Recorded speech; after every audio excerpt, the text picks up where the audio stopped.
भगवान की लीलाओं का गायन और भगवान की लीलाओं का श्रवण सबसे जल्दी निष्पाप करता है। निष्पाप करने वाला सबसे बड़ा तीर्थ है भगवान की लीला कथा श्रवण और गायन। जिस समय पीछे पीछे ग्वाल वाल यश गान करते चल रहे आगे भगवान श्री कृष्ण की घुंघराली अलकावली गौओं के खुरों से उड़ उड़ करके रज, माथे पर अलकावली पर, सिर पर मोर पंख का मुकुट और केश पास में सुंदर जंगली पुष्प सखाओं ने गूथे, नेत्रों में मधुर चितवन, मुख पर मनोहर मुस्कान और मधुर मधुर मुरली बजाते हुए ग्वाल बालों के साथ ब्रज में प्रवेश कर रहे हैं। गोपियां भाग करके मार्ग में खड़ी हो जाती, दिन भर इंतजार करती, शाम के जब देखती कि नेत्रों को जीवन दान देने वाले श्री कृष्ण आ रहे हैं। गोपियों ने अपने नेत्र रूपी भ्रमरों से भगवान के मुखारविंद का मकरंद रस पान करके दिन भर के विरह की जलन शांत की। भगवान ने भी उनकी तरफ प्रेम भरी चितवन से उनको सुख प्रदान किया। यशोदा मैया रोहिणी जी का हृदय वात्सल्य स्नेह से उमड़ रहा था। उन्होंने बलराम जी और भगवान श्याम सुंदर के घर पहुंचते ही इच्छा अनुसार उनको स्नान कराया, वस्त्र पहनाया, फिर खिलाया पिलाया। दोनों भाइयों ने माताओं का परोसा हुआ स्वादिष्ट अन्न भोजन किया। इसके बाद बड़े लाड़ प्यार से दुलार करके यशोदा और रोहिणी जी ने उन्हें सुंदर सैया पर सुलाया। भगवान श्री कृष्ण इस प्रकार वृंदावन में अनेकों लीलाएं करते। एक दिन अपने सखा ग्वाल बालों के साथ यमुना तट पर गए। उस दिन बलराम जी साथ नहीं गए थे। जब कोई विशेष लीला करनी होती थी तो बलराम जी को किसी न किसी बहाने से भगवान रोक देते थे। और दूसरी बात ये भैया जी हैं, कद्रू के बड़े पुत्र हैं अनंत शेष भगवान, और उनके पुत्रों में है ये कालिया नाग भी। तो उस दिन बलराम जी को साथ नहीं लाए। जेठ महीना, गर्मी बहुत, अब अत्यंत प्यासे हो गए सब बछड़े गौएं सखा, और किसी को ध्यान नहीं रहा। काली दह में सबने पानी पिया, बछड़ों ने, सखाओं ने, गौएं गोपों ने, पीते ही सब मर गए। इतना जहरीला सांप था कि वो कुंड का कुंड पूरा यमुना जी का जहरीला था। यही अपने घर की बात है काली दह। भगवान ने देखा कि ये तो बहुत गलत हो गया, हमारे सब परिकर तो पधार गए। कितनी बार पधार गए। हां देखो अगासुर में, बकासुर में भगवान श्री कृष्ण चंद्रजू ने अपनी अमृत बरसाने वाली दृष्टि से तत्काल जीवित कर दिया। किसी को ऐसा अनुभव ही नहीं हुआ कि हम मर गए थे। सबको चेतना आई, आश्चर्यचकित होकर एक दूसरे को देख रहे, पर ऐसा नहीं पता कि श्री कृष्ण चंद्रजू की अमृत दृष्टि से हम जीवित हुए हैं। हम लोग तो विषैला जल पी जाने के कारण मर चुके थे। भगवान श्री कृष्ण चंद्रजू ने हमें जिला। भगवान की ऐसी लीला है, वो जनाना ना चाहे तो कोई जान नहीं सकता है। भगवान ने देखा कि ये महाविषधर कालिया यमुना जी के हमारे लीला स्थली को ये तो बहुत अशुद्ध कर दिया है, अब ना कोई आचमन कर सकता है। इतना जहरीला जल था कि ऊपर से कोई पक्षी उड़े तो उसकी भाप से मरकर उसी में गिर पड़े। ब्रह्मन भगवान श्री कृष्ण ने यमुना जी के अगाध जल में किस प्रकार सर्प का दमन किया, और कालिया नाग जलचर जीव तो था नहीं। ऐसी दशा में अनेक युगों तक यहां वृंदावन में काली दह में क्यों रहा। ब्रह्म स्वरूप महात्मन भगवान अनंत हैं, वे अपनी लीला प्रकट करके स्वच्छंद विहार करते हैं। गोपाल रूप से उन्होंने जो उदार लीला की वो अमृत स्वरूप है, उसका श्रवण करके बहुत सुख मिलता है। आप कृपा करके ये रहस्य वर्णन करें, यहां वृंदावन में क्यों रह रहा था ये कालिया। और कालिया कोई सांप, कोई जलचर जीव तो है नहीं, बराबर जल में ही क्यों रह रहा था। तो श्री सुखदेव जी ने कहा, परीक्षित यमुना जी में ये विशाल कुंड है, इस विशाल कुंड में कालिया ने अपना निवास स्थान बनाया। इतना विषधारी था कि काली दह का पूरा जल ऐसे उबाल मारता था, खौलता रहता था। यहां तक कि उसके ऊपर उड़ने वाले आकाश में जो पक्षी हैं वो भी झुलस कर गिर के मर जाया करते थे।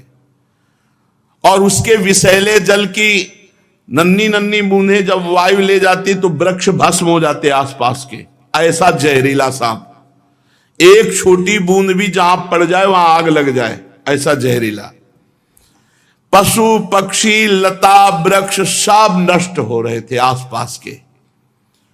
भगवान ने कहा है मेरी लीला विहार स्थली, इस दुष्ट का तो दमन करना ही पड़ेगा। जब उन्होंने देखा कि सांप का विष का वेग बड़ा प्रचंड भयंकर है, विष ही इसका महान बल है और मेरी विहार स्थली यमुना जी दूषित हो गई है, तो भगवान श्री कृष्ण ने खेल रचा। आओ भाई सब कंदुक लीला खेलते हैं। और श्री दामा का कंदुक था, गेंद था, भगवान ने लिया सीधे घुमा के मारा, काली दह में गिरा। कन्हैया हमारा गेंद, जैसे बच्चे अब तो हमें गेंद चाहिए, तुझे गेंद चाहिए ना, मैं भी ला के देता हूं, चुप रहे। और भगवान ने फेंका इसीलिए था कोई बहाना मिले, और कमर में पीतांबर बांधी और संकल्प बनाया, एक कालिया अब भागना पड़ेगा तुझे, और ताल ठोकी और कूद गए जल पे।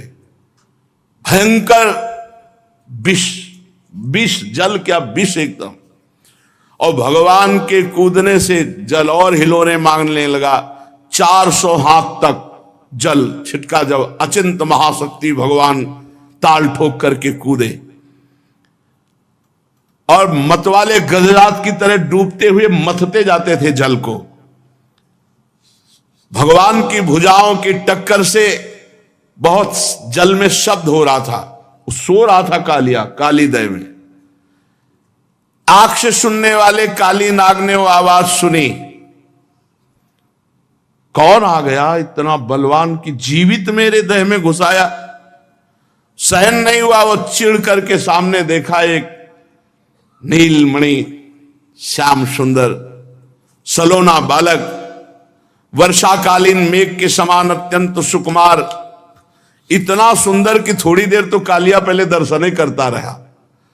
वक्षा स्थल पर सुनहरी रेखा, पीतांबर धारण किए हुए मंद मंद मुस्कुराकर भुजाओं से जल को ऐसे मार रहे। कालिया ऊपर से लेके चरण तक दर्शन किया।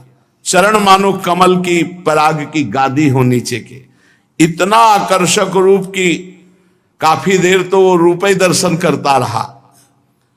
फिर देखा ये मुझसे तनिक भी भयभीत नहीं हो रहा, मौज से मेरे विषैले जल में खेल रहा। तब उसको क्रोध आ गया और उसने सांप का बल पहले वो बंधन में बांधता है, भगवान को बंधन में बांधा और डसा मर्म स्थानों में। उसके सैकड़ों फण थे। भगवान श्री कृष्ण को नागपाश में बांध करके और अपने फण से डसा। अब तो ग्वाल बाल सब मूर्छित हो रहे हैं,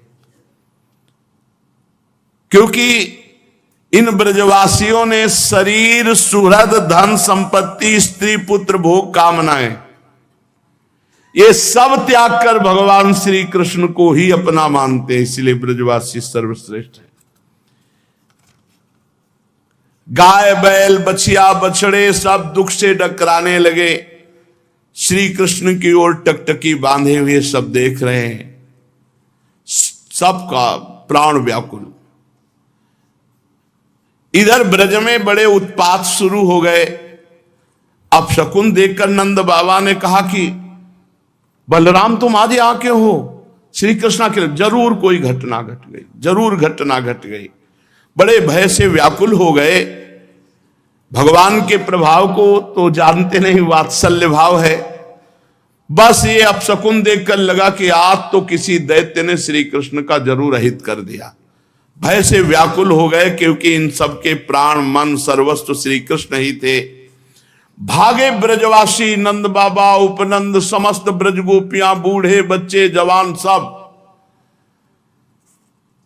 इतने में भागते हुए एक सखा ने आके बताया, गजब हो गया, कन्हैया काली दह में कूद गया और सांप ने जकड़ लिया। अब तो बलराम जी व्याकुल नहीं है, क्योंकि जानते हैं कि हमारे ऊपर शयन करने वाले सांप से तो उनको कोई भय है नहीं, और उनको विष से क्या भय है। ब्रजवासियों को इतना आतुर देखकर हंसते हुए कहा, तुम धैर्य रखो, श्री कृष्ण कोई ऐसे बालक नहीं है, हम जानते हैं अपने भाई के प्रभाव को, तुम धैर्य रखो। लेकिन ब्रजवासी प्यार जो प्रभु से ही केवल किए हुए हैं, सब यमुना के समीप पहुंच गए, सब देख रहे। बाबा मैया तो कूदने ही वाले थे, बलराम जी ने जबरदस्ती बाबा को रोका और युवतियों ने, ब्रज युवतियों ने, मैया तो भारी व्याकुल। जब दूर से देखा कि कन्हैया नाग पास में बंधे हुए, तो मैया तो बेहोश हो गई कुंड के समीप ही। नंद बाबा भी मूर्छित जैसे हो गए। भगवान मुस्कान भरी चितवन से इशारा कर रहे, सब शांत शांत शांत। लेकिन हर ब्रजवासी को, मेरे प्राण प्रिय श्याम सुंदर को सांप ने डस लिया, सांप ने कस लिया, मेरे तो प्राण वल्लभ जीवन सर्वस्व है। जब यशोदा मैया को होश आता है, कूदने के लिए दौड़ती, फिर ब्रज युवतियां गोपियां पकड़ लेती है, अश्रुधारा, शरीर चेतनाहीन। फिर ब्रज गोपियां कहती हैं कि सुनो, छठवें दिन पूतना को मारा था, आप बल तो याद करो, आपके लाला का कोई ऐसा बल नहीं कि सांप मार डालेगा। पर अधिकांश तो धीरज बंधाने वाले नहीं थे, सब मूर्छित पड़े हुए थे। नंद बाबा के तो प्राण श्री कृष्ण थे, जब देखा सांप ने पकड़ रखा है, बहुत विकल। बलराम जी ने बाबा आप समझो, ये हमारे श्री कृष्ण कोई, पर कौन समझने वाला। तो बलराम जी ने अपनी भागवती शक्ति का प्रयोग किया, सबको जड़ता भाव, कोई कदम आगे नहीं बढ़ा सकता, नहीं तो इतने प्रेम में कोई समझा नहीं, सब काली दह में डूब जाते। अपने भागवतिक बल से सबको जड़ता भाव प्रदान कर दिया, सब एक कदम नहीं चल सकते। अब भगवान ने देखा कि हमारे ब्रजवासी जन तो बहुत दुखी हो रहे हैं, और सांप जो है बहुत प्रफुल्लित है कि हमने बांध लिया और काट लिया। भगवान ने अपने शरीर को मोटा किया, जे हुई उसकी नसें टूटने लगी, छोड़ के अलग खड़ा हो गया। फिर आग बबूला होकर के कालिया नाग ने फुफकार मारते हुए भगवान के ऊपर चोट की, नथुनों से विष की फुहारे निकल रहे, यानी कि काटे तो जहर। कुछ सांप ऐसे होते हैं, ऐसे करते हैं तो धार जैसी विष की गिरती है। अब भी हैं ऐसे कुछ सर्प हैं, लाल लाल आंखें किए मानो भट्टी तप रही हो, और मुख से लपटें निकल रही थी। काली नाग अपनी दोहरी जीभ लपलपा करके दोनों ओठों के किनारों को चाटता हुआ, विष उगलता हुआ भगवान के ऊपर प्रहार करता। और जैसे भगवान श्री हरि के वाहन गरुण जी सांपों से खेलते हैं, ऐसे श्री कृष्णचंद्र जो खेल रहे, पैतरा बदलते वो प्रहार करता, अपने को बचाते। और ऐसे पैतरा बदलते कि हर बार उसके फड़ों पे भगवान थाप का प्रहार करते। अब उसका बल क्षीण होता गया। भगवान ने मारी थाप और छलांग लगाई और चढ़ गए फड़ों पर। कालिया का कितना सौभाग्य जो मुनियों के हृदय में भी ध्यान में नहीं आते, वो सीधे चरणारविंद मस्तक पर। कालिया के मस्तक पर लाल लाल मणियां थी, सर्प मणि। उन मणियों से भगवान के चरणों की और शोभा हो गई। नृत्य गान समस्त कलाओं के आदि प्रवर्तक जगत गुरु भगवान श्री कृष्ण नृत्य करना चाहते हैं। ये देख करके देवता गंधर्व अपने अपने संगीत वाद्य और भगवान उसके सिर पर नृत्य करने लगे। नृत्य के आचार आदि प्रवर्तक है, सब विद्याएं इन्हीं से प्रकट हुई। भगवान के प्यारे भक्त गंधर्व सिद्ध देवता चारण देवांगनाएं जब देखा भगवान नृत्य करना चाहते हैं, तब बड़े प्रेम से मृदंग ढोल नगाड़े दुंदुभियां पुष्पों की वर्षा करते हुए ये सब बज रहे, ताल के साथ भगवान नृत्य कर रहे हैं उसके फड़ों पर। अखिल ब्रह्मांडों का भार लिए हुए भगवान उसके फड़ों, नस नस टूट गई, सारा अभिमान चूर चूर हो गया, मुख से खून उगलने लगा। और जो फण नहीं झुकाता तो ऐसी ठोकर मारते नाचते हुए एड़ी की बस खून उगल देता। प्रचंड दंडधारी भगवान के चरणों की चोट से कालिया नाग की जीवन शक्ति क्षीण हो गई, मुंह से नथुनों से खून उगलने लगा, चक्कर काटकर बेहोश हो गया। तनिक चेत होता, जहां आंख खोलता विष उगलता, भगवान जोर से चरणों की ठोकर मारते उसके फणों पर। नाचते नाचते भगवान ने उसका सब बल और अहंकार रौंद डाला। पुराण पुरुष महाबली भगवान श्री कृष्ण के चरणों पर खून की बूंदें ऐसी पड़ी थी मानो कालिया ने रक्तमय पुष्पों से भगवान के चरणों की पूजा की हो। तच्चित्र तांडव विरुगुण फलात पत्रो रक्तम मुखैरुर्वमन नृप भग्न गात्रा स्मृत्वा चराचर गुरुम पुरुषम पुराणम नारायणम तमरणम मनसा जगाम। भगवान तांडव करते हुए फणों को उसके ऊपर छिन्न भिन्न हो गए। अब जब देखा कि बस मरने वाला ही हो तो उसे याद आई, हे पुराण पुरुष पुरुषोत्तम भगवान नारायण हमारी रक्षा कर। और ये पता नहीं कि वही चढ़े हुए हैं। भगवान श्री कृष्ण के उदर में संपूर्ण विश्व ब्रह्मांड है। भारी बोझ से कालिया का ये छोटा मोटा बलवान नहीं, गरुण से लड़ पड़ा था, गरुण जी से। और जब गरुण जी का प्रहार पड़ा तो भागकर यहां छुप गया। भगवान की प्रहार से सब अहंकार चूर हो गया, छिन्न भिन्न हो गए फण उसके। खून की उल्टी करती हुई भगवान नारायण का स्मरण किया। उसकी पत्नियां हाथ जोड़कर भगवान की शरण में आई, नाग पत्नियां चोटी खोल करके। यह अत्यंत दैन्य भाव होता है। और बड़ी घबराहट और पृथ्वी पर लौट कर साष्टांग प्रणाम किया। पृथ्वी पर लौट गई, हाथ जोड़कर प्रणाम किया और भगवान श्री कृष्ण से अपने अपराधी पति को मुक्त कराने के लिए वो स्तुति करने लगी।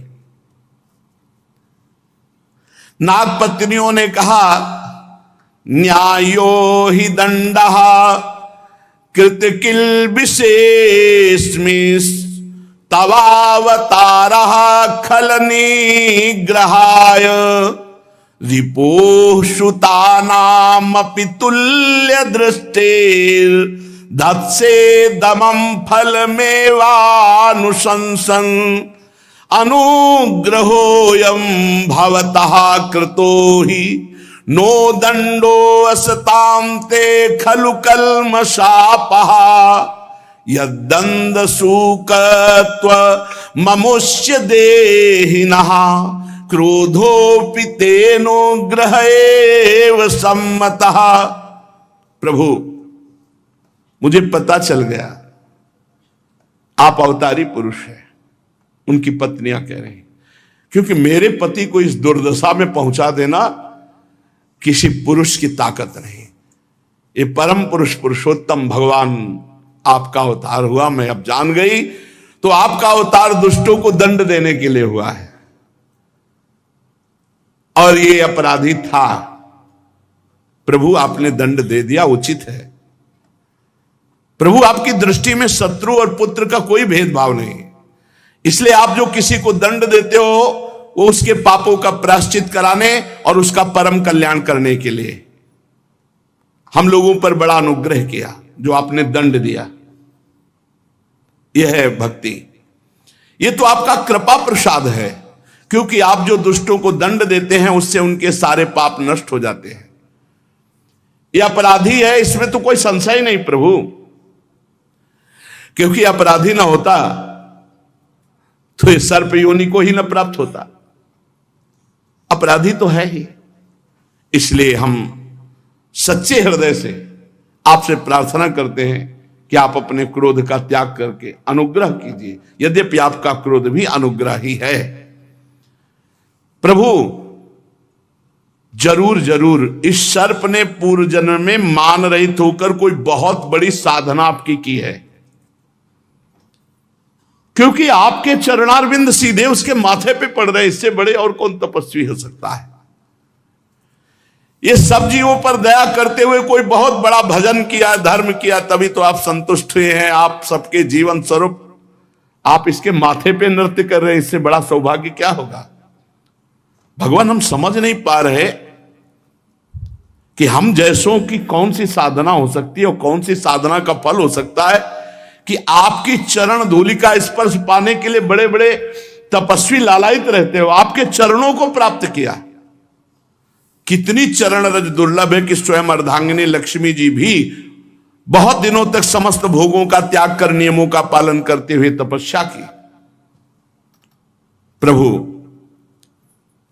जो आपके भक्त है, चरण अनुरागी हैं, वो न नाक पृष्ठम न च सार्वभौमम न पारमेष्ठ्यम न रसाधिपत्यम न योग सिद्धि पुनर्भवम वा वांछन्ति यत्पादरजः प्रपन्नाः तदेश नाथाप दुरापमन्यैस्तमोजनिः क्रोधवशोऽप्यहीशः संसार चक्रे भ्रमतः शरीरिणो यदीच्छतः स्यात् विभवः समक्षः।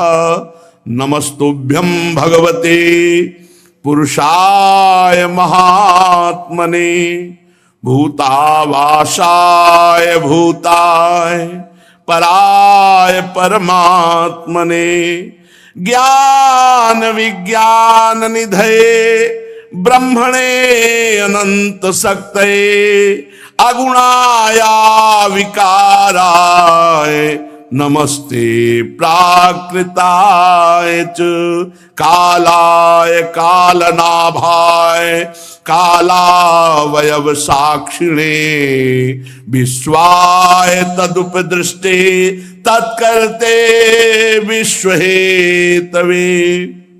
नागपत्नियां विनय कर रहे, हे प्रभु, आपके चरण कमलों की धूल की शरण जो ले लेते हैं उनको ऐसा आनंद प्राप्त होता है कि वो स्वर्ग का राज्य नहीं चाहते, वो पृथ्वी की बादशाही नहीं चाहते, वो रसातल का राज्य नहीं चाहते, वो ब्रह्मा का पद नहीं चाहते, वो अणिमाद योग सिद्धियां नहीं चाहते, यहां तक कि जन्म मृत्यु से छुड़ाने वाले कैवल्य मोक्ष की भी इच्छा नहीं करते।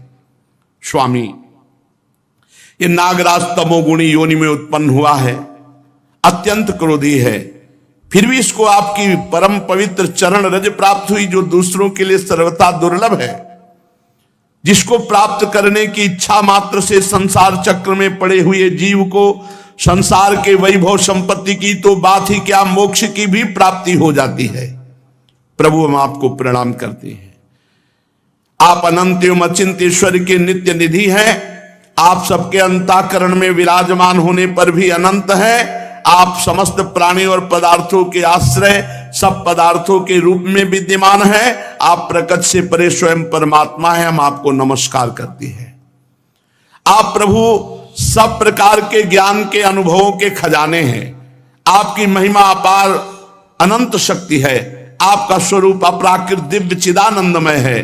प्राकृत गुणों एवं विकारों का आप कभी स्पर्श ही नहीं करते। आप ही ब्रह्म है। हे ब्रह्म स्वरूप श्री कृष्ण, हम आपको नमस्कार कर रहे हैं।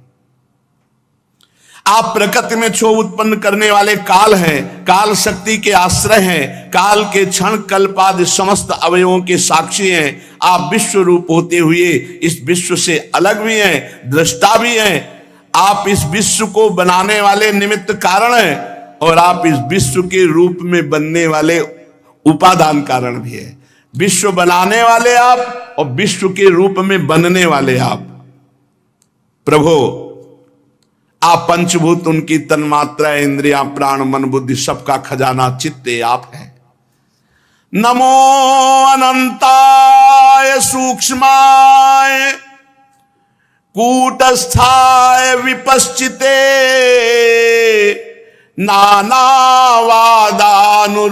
नानावादानुरोधाय वाच्यवाचक शक्तये नमः प्रमाण मूलाय कवये शास्त्र योनये प्रवृत्ताय निवृत्ताय निगमाय नमो नमः। नमः कृष्णाय रामाय वासुदेव सुताय च वसुदेव सुताय च प्रद्युम्नाय निरुद्धाय शाश्वतां पतये नमः। नमो गुण प्रदीपाय गुणात्मच्छादनाय च गुणवृत्त्युपलक्ष्याय गुणदृष्टे स्वसंविदे। और भी बड़ी स्तुति है, शेष चर्चा आगे। भगवान की महिमा का गान करते हुए नाग पत्नियों ने भगवान से प्रार्थना की कि हमारे पति को क्षमा कर दिए। बड़े सुंदर शास्त्र के अनुभूत महापुरुषों के हृदय में जो वृत्तियां होती हैं, ये नाग पत्नियां बड़ी तपस्वी हैं, बड़ी भजनानंदी हैं, जो भगवान की ऐसी महिमा का गान करती हैं, क्योंकि इनको अनुभव है, तभी तो भगवत साक्षात्कार हुआ। तो शेष चर्चा आगे। श्री राधा वल्लभ लाल की।